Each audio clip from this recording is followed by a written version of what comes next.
اس کے اندر انہوں نے جاوید چوہدری صاحب نے یہ بھی بتایا ہے کہ عمران خان اور اسٹیبلشمنٹ کے درمیان پہلا اختلاف عثمان بزدار کی تعیناتی پر ہوا تھا، اور فوج پنجاب جیسے صوبے کو بزدار جیسے اناڑی کے ہاتھوں میں نہیں دیکھنا چاہتی تھی، لیکن وزیر اعظم نہیں مانے اور پونے 4 سال اپنی ضد پر ڈٹے رہے۔ آرمی چیف اور جنرل فیض حمید دونوں نے عمران خان کو بار بار سمجھایا، انہیں یہاں تک بتایا کہ پنجاب میں آپ کی پارٹی ٹوٹ چکی ہے، آپ نے اگر صورتحال کنٹرول نہ کی تو پنجاب کے ساتھ ساتھ وفاق بھی آپ کے ہاتھ سے نکل جائے گا۔ وزیر اعظم کو کرپشن کے ثبوت بھی دیے گئے اس زمانے میں کہ جو D G I S I تھے لیفٹیننٹ جنرل عاصم منیر صاحب،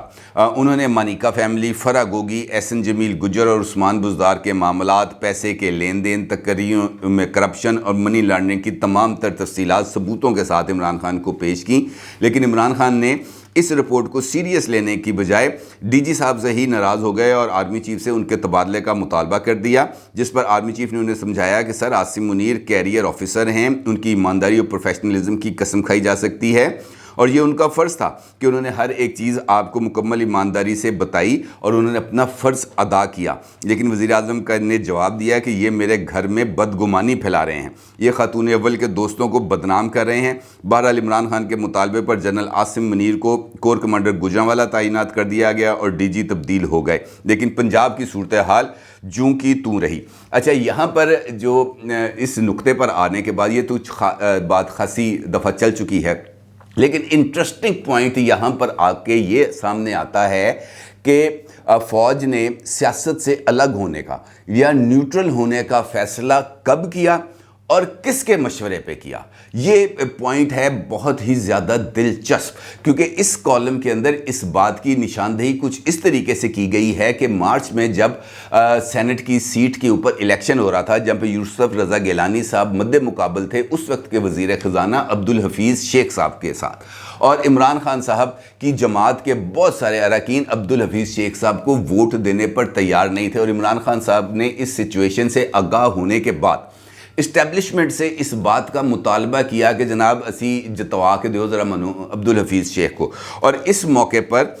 چونکہ افغانستان میں تبدیلی آ رہی تھی، امریکی فوجیں واپس جا رہی تھیں، پاکستان پر ایف اے ٹی ایف کی طرف سے بہت زیادہ دباؤ آ رہا تھا، اور اس وقت اسٹیبلشمنٹ یہ بات فیل کر رہی تھی کہ ہمارے پاس اب ان سیاسی خرافات کے لیے وقت نہیں ہے، اور ایک ملاقات میں یا ایک میٹنگ میں یہ جنرل فیض حمید صاحب ہی تھے جنہوں نے اس بات کی تجویز پیش کی کہ جناب اب ہمیں سیاسی معاملات سے خود کو الگ کر لینا چاہیے۔ یہ انکشاف کیا ہے جاوید چوہدری صاحب نے کہ فوج کی طرف سے سیاسی معاملات میں نیوٹرل ہونے کی جو تجویز دی گئی، سیاسی معاملات سے الگ ہونے کی تجویز دی گئی، وہ جنرل فیض حمید صاحب کی طرف سے دی گئی، اور پھر اس تجویز کو ایکسیپٹ بھی کر لیا گیا، اور پھر عمران خان صاحب کو یہ بات کنوے بھی کر دی گئی کہ بھائی یہ سیاسی لڑائی اب آپ لڑیں، ہمارا اب اس سارے معاملے میں لین دین کوئی نہیں ہے۔ اور اس کے بعد عمران خان صاحب کو صرف ایک موقع پر بیل آؤٹ کیا گیا جب عمران خان صاحب نے منی فائنانس بل سمیت کچھ قانون سازی کرانی تھی، اور اس وقت بھی ان کے لیے نمبرز پورے کر کے دیے گئے۔ یہ بات بہت ہی زیادہ حیران کن ہے، حیران کن اس وجہ سے کہ جنرل فیض صاحب جب تک D G I S I رہے ہیں تو بہت زیادہ تنقید ان کے اوپر ہوتی رہی ہے سیاسی معاملات میں مداخلت کے حوالے سے اور دیگر معاملات پہ، اور جو اس وقت کی اپوزیشن تھی یعنی موجودہ حکومت تھی، وہ تو کئی جلسوں کے اندر باضابطہ طور پر نام لے کر جنرل صاحب کے اوپر تنقید کرتی رہی ہے۔ یہ چیزیں چونکہ آن ریکارڈ ہیں اس لیے اس بات کے ذکر کے اندر کوئی مذائقہ نہیں ہے، کیونکہ یہ اس کی تمام آڈیو ویڈیوز ہر ایک ثبوت موجود ہیں کہ جناب کس پولیٹیکل لیڈر نے کس موقع پر کون سی بات کی، لہٰذا ان کے اس رول کے اوپر بہت ہی زیادہ تنقید کی جاتی رہی۔ پھر اس قسم کی بھی خبریں آ رہی تھیں کہ یہ جو تبادلہ کیا گیا تھا جنرل صاحب کا، اس تبادلے کو رکوانے کے لیے بھی عمران خان صاحب نے بہت زیادہ زور لگایا، لیکن اس کے ساتھ ساتھ یہ تبادلہ کروانے میں بھی جو اس وقت کی موجودہ حکومت ہے اس کا بھی بہت بڑا ہاتھ رہا ہے۔ یہ مختلف جگہ جگہ سے یہ خبریں چل رہی ہیں، ان لوگوں کا یہ کہنا تھا کہ اگر آپ نے اپنی نیوٹرلٹی کا ثبوت دینا ہے تو پھر ان کو تبدیل کیا جائے. پھر ان کو تبدیل کیا گیا، پھر ندیم احمد انجم صاحب، لیفٹیننٹ جنرل ندیم احمد انجم صاحب کو اپوائنٹ کیا گیا، اور اس کے بعد اسٹیبلشمنٹ اور عمران خان صاحب کے درمیان جو اختلافات ہیں وہ کھل کر سامنے آئے، اور اس کے بعد وہ اختلافات بڑھتے ہی چلے گئے. اور عمران خان صاحب کے اقتدار سے نکلنے کے بعد جو اسٹیبلشمنٹ اور عمران خان صاحب کے درمیان جو تناؤ ہے وہ ابھی تک برقرار بظاہر نظر آ رہا ہے. اچھا، اسی کالم کے اندر ایک اور چیز کا ذکر ہے، وہ ہے موجودہ صورتحال پنجاب کی. اس کالم کے اندر یہ بات بتایا گیا کہ شاید عمران خان صاحب نے ماضی میں کی جانے والی، یعنی مرکز میں بیٹھ کر کے پی اور پنجاب کو چلانے والی پالیسی یا کچھ اپنی ان غلطیوں سے کچھ سبق سیکھا ہوگا، اور انہوں نے کوشش کرنا تھا کہ اس مرتبہ شاید اس سے کچھ بہتر وہ فارمولہ اڈاپٹ کرے. لیکن اس مرتبہ بھی پرویز الہی صاحب کو چیف منسٹر بنانے کے باوجود عمران خان صاحب جو اسلام آباد میں بیٹھ کر پنجاب کو مکمل طور پر کنٹرول میں رکھنا چاہتے ہیں، اور پرویز الہی صاحب کے انہوں نے ہاتھ پاؤں باندھ دیے ہوئے ہیں، اور اب ان کے پاس کسی قسم کا کوئی آپشن رہ نہیں گیا. اب اس کالم کے مطابق اس بات کا انہوں نے اس چیز کا بھی انکشاف کیا ہے کہ عمران خان صاحب کی طرف سے اپنائی جانے والی یہ پالیسی کہ وہ اسلام آباد میں بیٹھ کے پنجاب کو چلائیں گے اور تمام تر اختیارات ان کے ہاتھ میں ہوں گے، پرویز الہی صاحب ایک ڈمی چیف منسٹر کے طور پر فرائض انجام دیں گے. یہ ایسا معاملہ ہے جو ایک مرتبہ پھر پرویز الہی صاحب کو چودھری شجاعت حسین صاحب کے کیمپ میں دھکیل رہا ہے، کیونکہ چودھری شجاعت حسین صاحب جس وقت یہ بھی ریسنٹ الیکشنز ہو رہے تھے چیف منسٹر پنجاب کے، اس کے اوپر انہوں نے چودھری پرویز الہی صاحب کو یہ کہا تھا کہ آپ کل بھی میرے چیف منسٹر کے کینڈیڈیٹ ہیں، آپ آج بھی میرے چیف منسٹر کے کینڈیڈیٹ ہیں، آپ کل بھی میرے چیف منسٹر کے کینڈیڈیٹ رہیں گے، لیکن آپ نے میرا کینڈیڈیٹ بنیں گے تب آپ چیف منسٹر رہیں گے. اگر آپ عمران خان کے کینڈیڈیٹ بن کے چیف منسٹر کا الیکشن کنٹیسٹ کریں گے تب میری طرف سے آپ کو کسی قسم کی کوئی سپورٹ ایکسٹینڈ نہیں کی جائے گی. اور پھر عمران خان صاحب نے جب چودھری صاحب نے عمران خان صاحب کا ساتھ چھوڑنے سے انکار کیا تب چودھری شجاعت حسین صاحب کی طرف سے وہ خط لکھا گیا ڈپٹی اسپیکر کو، جنہوں نے ایک رولنگ دی، اور اس کے بعد پھر وہ رولنگ عدالت میں گئی، عدالت میں چیلنج ہوئی، عدالت نے اس رولنگ کو خارج کیا، کالا دم قرار دیا اور پرویز الہی صاحب کو چیف منسٹر اناؤنس کر دیا.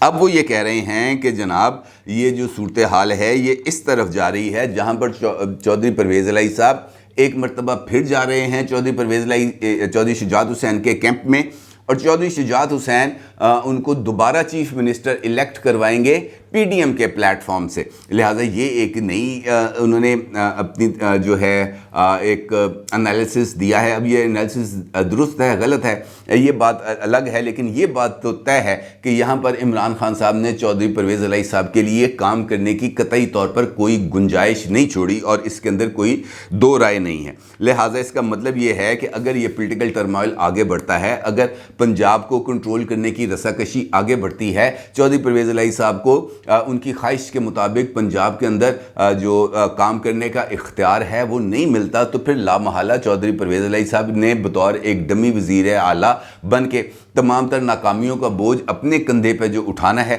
اس سے بہتر ہے کہ وہ اس عہدے سے الگ ہو جائیں اور پھر دوبارہ وایا بٹھنڈا وہ چیف منسٹر بنے، اور ایک با اختیار چیف منسٹر بنے جس کے لیے ان کو باضابطہ طور پر آفر کی گئی تھی، لیکن انہوں نے آخری وقت پر اس آفر سے انکار کر دیا تھا. اب اس سارے سینیریو کے اندر جو امپورٹنٹ ڈیولپمنٹ ہے جس کا میں نے گفتگو کے آغاز میں آپ کے ساتھ ذکر کیا، وہ ہے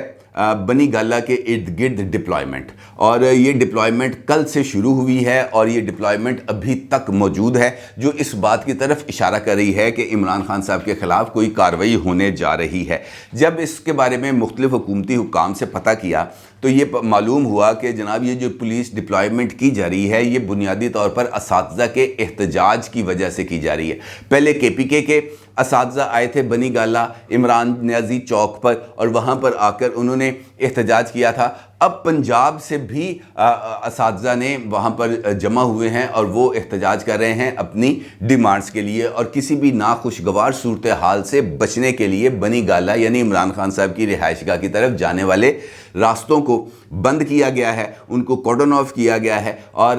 جو اساتذہ ہیں ان کو روکنے کی کوشش کی گئی ہے کہ جناب آپ پیچھے ہی رہیں، آپ آگے کی طرف نہ بڑھیں۔ البتہ اس سارے عمل کو میں سے وہاں پر یہ جو اساتذہ کی موجودگی ہے اس کو سائیڈ پہ کر کے یہ ایک تاثر بنیادی طور پر بنانے کی کوشش کی گئی ہے کہ جناب عمران خان صاحب کے خلاف کسی قسم کا کوئی کریک ڈاؤن ہونے جا رہا ہے، وہ گرفتار کیے جا رہے ہیں، ان کو جیل میں ڈالا جا رہا ہے، اور پھر ایک نئے نیریٹو کو سوشل میڈیا پر ڈیولپ کرنے کی کوشش کی جا رہی ہے کہ حکومت عمران خان کو ہر صورت جیل میں ڈالنا چاہتی ہے، اور وہ 13 اور 14 اگست کی درمیانی شب وہ جو پریڈ گراؤنڈ میں جلسہ کرنے جا رہے ہیں اس جلسے کو سبوتاج کرنے کی کوشش کی جا رہی ہے، جبکہ حکومت کی طرف سے اس بات کا واضح طور پر جو اعلان بھی کیا گیا ہے اور جو میرے ساتھ بھی بات ہوئی ہے تو وہ ذرائع کا یہی کہنا ہے کہ جناب عمران خان صاحب کی گرفتاری کا بھی فی الحال کسی قسم کا کوئی ارادہ نہیں ہے، نہ ہی کوئی پلان بنایا گیا ہے۔ البتہ یہ ضرور ہے کہ ان کی سیکیورٹی کو بڑھایا گیا ہے، کیونکہ خود اگر ہم سیکیورٹی نہیں بڑھائیں گے تو کہیں گے دیکھیں جناب یہ یہاں پر لوگوں کو کھلا چھوڑ دیا گیا ہے، اب اگر ان کو نہیں روکیں گے تب بھی ہم برے بنیں گے، روکیں گے تب بھی برے بنیں گے۔ البتہ گرفتاری کا ابھی کسی طرح کا کوئی فیصلہ نہیں کیا گیا، یہ تمام تر مس انفارمیشن ہے جو جان بوجھ کر سوشل میڈیا پر پھیلائی جا رہی ہے۔ لہٰذا اس کا مطلب یہ ہے کہ ابھی فی الحال عمران خان صاحب کی گرفتاری کا کوئی امکان نہیں ہے، حکومت ابھی ان کو گرفتار نہیں کرنا چاہتی۔ وہ یہ تمام تحقیقات جو خاص طور پر اس وقت FIA نے منی لانڈرنگ اور فارن فنڈنگ کے حوالے سے شروع کی ہیں، وہ ان کو منطقی انجام تک پہنچانا چاہتے ہیں، اور اس چکر کے اندر عمران خان صاحب کو بھی بہت جلد ایک کال اپ نوٹس آنے والا ہے، ان سے کہا جائے گا کہ جناب آپ FIA میں پیش ہوں، اور تاکہ آپ کے ساتھ بھی ان سارے معاملات پر تحقیقات کی جائے۔ اور میرا خیال ہے کہ صرف اس ایک نقطے کو اوائڈ کرنے کے لیے یہ سارا سوشل میڈیا کے اوپر یہ جو پروپیگنڈا ہے یہ ایک سوچے سمجھے منصوبے کے تحت ہی پھیلایا جا رہا ہے۔ اپنی رائے کا ضرور اظہار کیجیے گا۔ آپ کا بہت شکریہ۔ اللہ حافظ۔